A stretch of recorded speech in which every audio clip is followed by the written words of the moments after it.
La nuit tombe doucement sur les alignements de Karnak, et avec elle s'étend un silence presque palpable, troublé seulement par le murmure du vent qui glisse entre les menhirs. Ces pierres, dressées là depuis des millénaires, semblent veiller sur un secret que le temps n'a pas encore révélé. Leur présence, massive, inébranlable, évoque une force mystérieuse, comme si elles étaient les sentiments d'un monde invisible.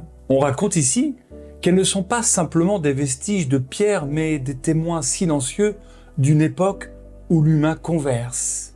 Certaines légendes portées par les vieux conteurs bretons prétendent même que ces géants de granit se déplacent une fois par an, à minuit, le soir de Noël, pour aller boire dans les eaux proches. Une magie ancienne semble planer sur ce lieu. Ces alignements, parmi les plus grands au monde, comptent près de 3000 menhirs répartis sur 40 hectares, vestiges d'une civilisation néolithique dont nous ne pensions pas encore à percer les mystères. Pourtant, leur importance dépasse largement le cadre archéologique. Ici, chaque pierre pourrait bien être un fragment d'une histoire plus vaste liée à des pratiques spirituelles ou cosmologiques oubliées. Les chercheurs parlent souvent d'un site sacré, peut-être conçu pour capter des énergies telluriques ou marquer des événements célestes.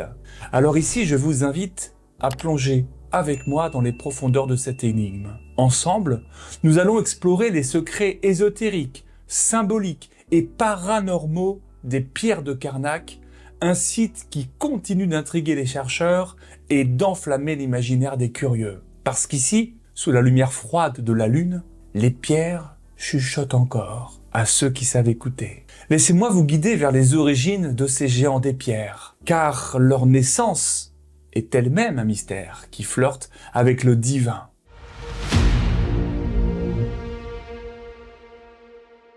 Imaginez, si vous le voulez bien, une civilisation ancienne vivant en harmonie avec la terre et les cieux, érigeant ces menhirs comme autant de points d'ancrage entre le visible et l'invisible. Les alignements de Karnak, vous l'aurez compris, ce n'est pas simplement des pierres dressées par hasard, loin de là. Ils représentent peut-être une tentative audacieuse de comprendre, de maîtriser les forces invisibles qui régissent notre monde. Certains chercheurs avancent que ces mégalithes furent placés là pour marquer des lieux sacrés ou pour servir de calendrier agricole, des outils permettant aux hommes de mieux comprendre les cycles lunaires et solaires. Mais je me demande souvent, était-ce vraiment juste ça? Ne pourrait-il pas y avoir quelque chose de plus profond, de plus grand derrière cette disposition méthodique? Pourquoi ces milliers de pierres alignées avec une précision qui défie parfois l'entendement humain?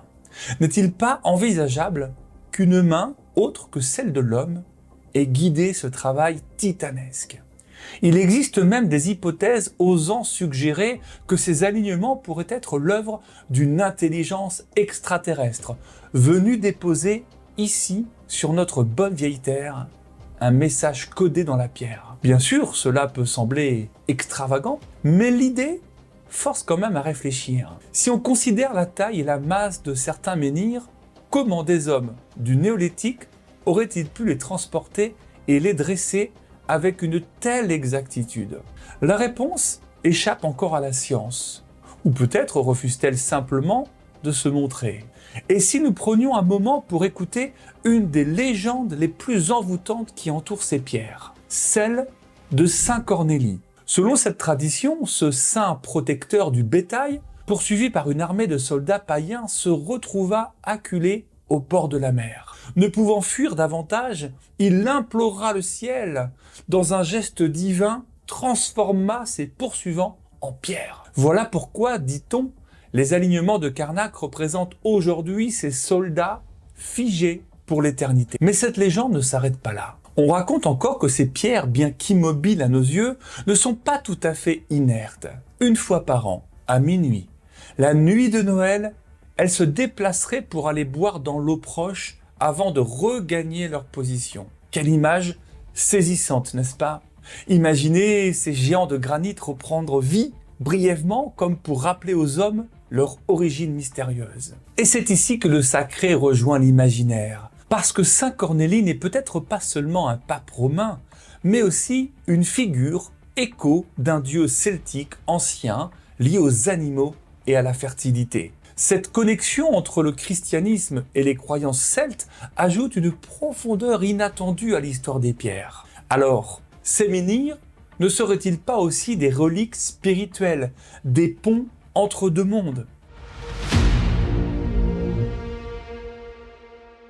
Passons maintenant à un autre aspect fascinant de ces pierres, leur lien avec les lignes telluriques, ces mystérieux réseaux d'énergie qui traverseraient notre planète. Vous souvenez-vous de ce que je vous disais à propos des alignements, cette idée qu'il pourrait être bien plus qu'un simple legs humain? Eh bien, certains chercheurs alternatifs avancent que ces menhirs ont été placés précisément là où ces flux énergétiques convergent. Imaginez un instant, ces courants invisibles à l'œil nu, puissants, qui parcourent la Terre comme des veines dans un corps vivant, et les pierres de Karnak dressées comme des points focaux pour capter ou canaliser cette énergie. Les géobiologues, vous savez, ce sont les passionnés des influences subtiles de la Terre sur l'homme, parlent souvent de ces ondes telluriques ou cosmiques, dont l'influence serait cruciale pour comprendre les lieux sacrés. Certains pensent même que les alignements de Karnak fonctionnent comme une sorte de grille énergétique, amplifiant les vibrations naturelles du sol et du ciel. Quand vous marchez parmi ces pierres, ressentez-vous parfois une sensation étrange, comme une chaleur ou un picotement? Ce n'est peut-être pas votre imagination, mais l'effet de ces forces invisibles. Bien sûr, la science reste sceptique face à ces théories, et pourtant, comment expliquer que tant de visiteurs rapportent des expériences similaires? Peut-être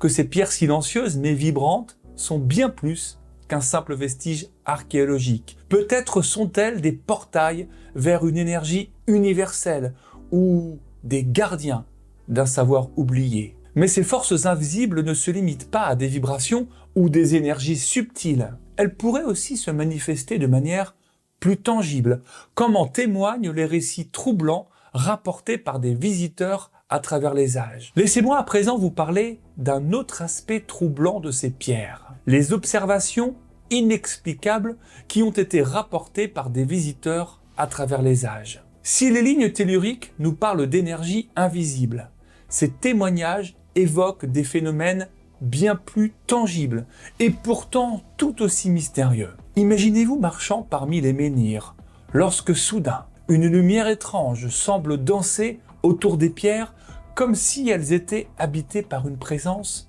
insaisissable. Certains racontent avoir ressenti des vibrations sous leurs pieds, une sorte de bourdonnement sourd qui semble provenir du sol lui-même. D'autres décrivent des sons inexpliqués, comme des murmures portés par le vent, ou même des silences profonds, anormaux, qui enveloppent l'atmosphère dès qu'ils s'approchent des alignements. Et puis il y a ces histoires de lumière flottante, observées principalement la nuit, qui semblent se déplacer entre les pierres avant de disparaître sans laisser de traces. Et ces récits ne sont pas isolés. Des chercheurs ont tenté d'étudier ces phénomènes, mais leurs résultats restent en suspens. Certains évoquent des interférences magnétiques naturelles, tandis que d'autres y voient des manifestations d'une énergie spirituelle ou cosmique concentrée dans ces lieux sacrés. Peut-être que ces pierres muettes, depuis des millénaires, cherchent simplement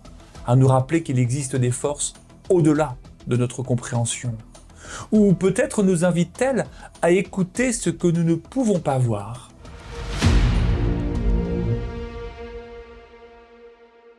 Et puis intéressons-nous à une théorie fascinante qui relie les alignements de Karnak au mouvement des astres. Ces pierres, dressées avec une précision déconcertante, pourraient bien être une représentation d'une carte céleste ou un calendrier astronomique ancien. Certains chercheurs avancent que leur disposition suit des positions spécifiques des étoiles ou du Soleil lors des solstices. Cette hypothèse transforme ces mégalithes en un véritable outil cosmologique, révélant une compréhension sophistiquée des cycles célestes chez les bâtisseurs. Les alignements du Ménec, de Kermario ou de Kerlescan semblent pointer vers des directions astronomiques cruciales. Par exemple, le grand menhir brisé de Locmariaquet, autrefois dressé non loin d'ici, projetait son ombre vers l'entrée du dolmen de la table des marchands au moment du solstice d'hiver. Ce genre de synchronisation ne peut être le fruit du hasard. Elle témoigne d'une maîtrise avancée des phénomènes célestes bien avant l'invention des premiers instruments d'observation modernes. Mais comment ces hommes du néolithique ont-ils pu acquérir une telle connaissance? Peut-être observaient-ils des étoiles depuis des générations, traçant des cartes invisibles dans leur esprit avant de les graver dans la pierre. Les pierres de Karnak pourraient ainsi être l'expression d'un savoir ancestral, un pont, je l'ai dit, entre la terre et le ciel. Elles nous rappellent en tout cas que nos ancêtres n'étaient pas des êtres simples, des visionnaires en tout cas, capables de lire les signes inscrits dans les cieux. Ces alignements ne sont donc pas seulement des monuments, ils sont peut-être les vestiges d'une science perdue, un langage écrit en lumière et en ombre. Les pierres murmurent encore aujourd'hui pour ceux qui savent écouter. Et cependant, ces alignements ne se contentent pas, peut-être, de suivre les mouvements des astres, parce que certains récits suggèrent qu'ils pourraient également interagir avec des phénomènes célestes exceptionnels, comme si les pierres elles-mêmes étaient sensibles aux perturbations cosmiques. En tant que cartes stellaires potentielles, ils ouvrent une autre porte intrigante. Leur lien possible avec des phénomènes célestes locaux. Ces pierres pourraient être bien plus que de simples marqueurs astronomiques. Elles pourraient réagir à des événements cosmiques encore mal compris.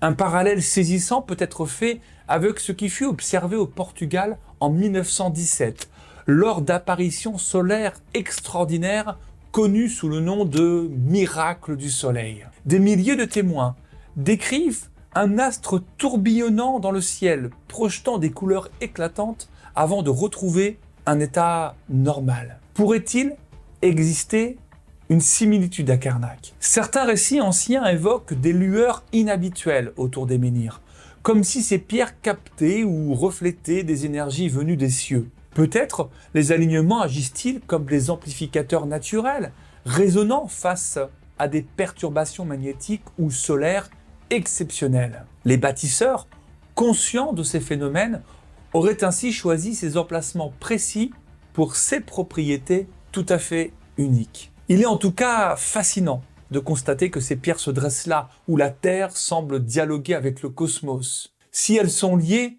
à des forces invisibles, celles-ci pourraient être autant terrestres que célestes finalement. Les alignements de Karnak ne seraient alors pas seulement des observatoires, mais des lieux où s'opère une connexion profonde entre l'homme, la Terre et les étoiles. Un mystère qui continue de défier notre compréhension.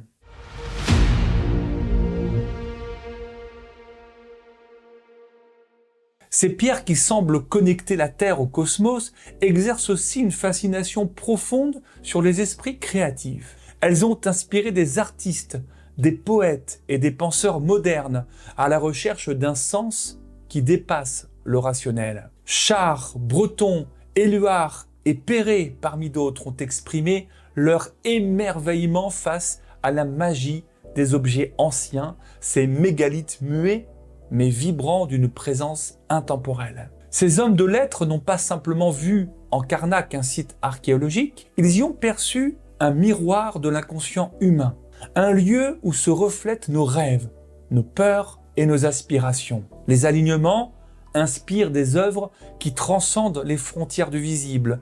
Par exemple, certains artistes contemporains voient dans ces pierres des symboles universels, des ponts entre le matériel et l'immatériel. Leur silence immuable devient une toile vierge sur laquelle projeter des récits spirituels ou philosophiques.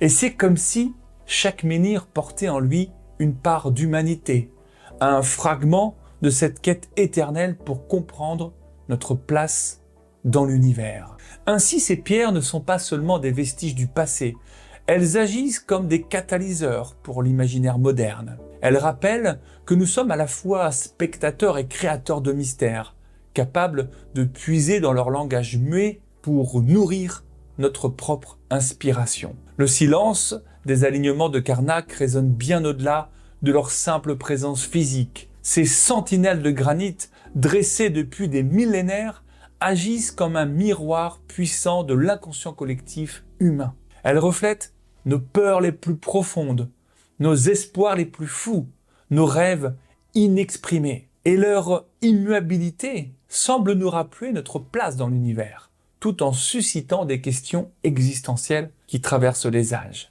Face à ces pierres, on ne peut s'empêcher de ressentir une continuité entre le passé et le présent, comme si elles contenaient en elles les traces d'une mémoire universelle, partagée par tous ceux qui les ont contemplées. Marcel Proust parlait d'un point semblable dans le temps retrouvé, où le narrateur perçoit une connexion intemporelle entre les générations. Les menhirs de Carnac incarnent cette même idée. Ils sont des témoins silencieux des luttes, des croyances et des aspirations humaines transcendant les époques. Ces monuments nous renvoient à notre propre humanité.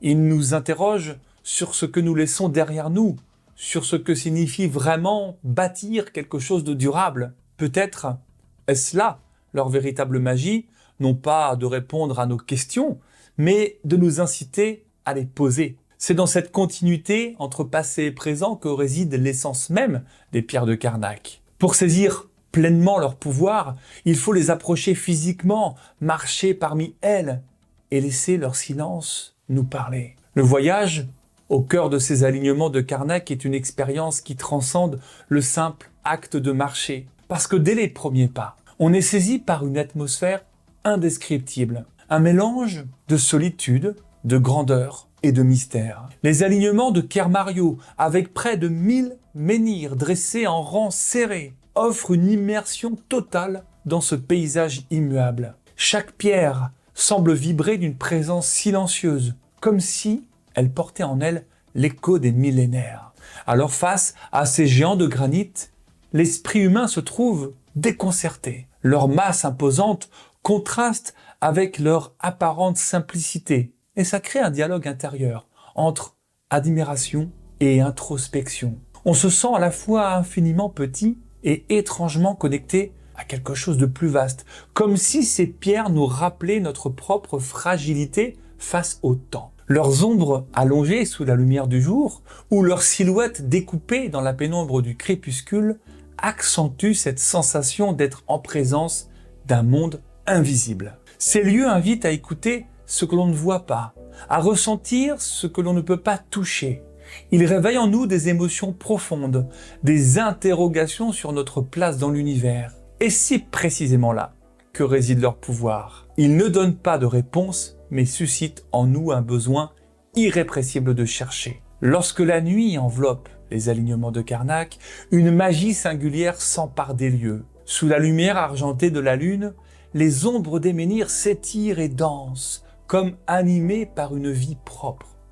Les pierres déjà impressionnantes de jour se transforment en silhouettes mystérieuses qui semblent veiller sur des secrets inaccessibles. Ce spectacle nocturne n'est pas seulement visuel, il est aussi auditif. Il est dit que certains soirs, on peut entendre des murmures portés par le vent, comme si les pierres chuchotaient leur vérité cachée. Ces nuits enchantées prennent une dimension encore plus féerique grâce à des événements comme Skedanos, les nuits scintillantes des mégalithes qui illuminent les alignements du Ménec chaque été. Entre jeux de lumière et mélodies ensorcelantes, ces spectacles modernes réveillent l'âme ancienne des pierres, créant un dialogue entre passé et présent. Mais même sans artifice humain, la simple présence de ces géants sous la voûte étoilée suffit à provoquer un frisson d'émerveillement. C'est dans cette pénombre que l'on ressent le plus profondément leur pouvoir. Le silence de la nuit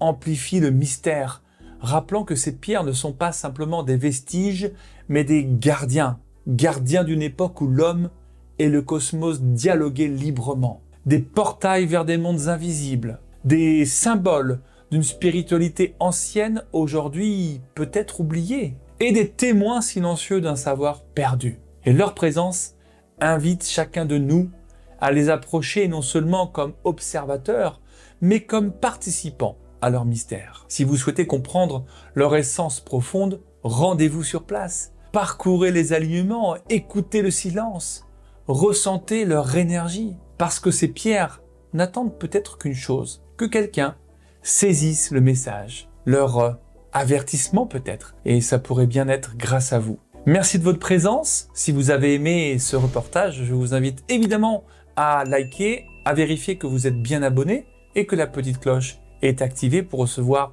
toutes les notifications de sortie de vidéos sur la chaîne Les Mondes de l'Invisible. Et je vous dis à très vite pour une prochaine aventure.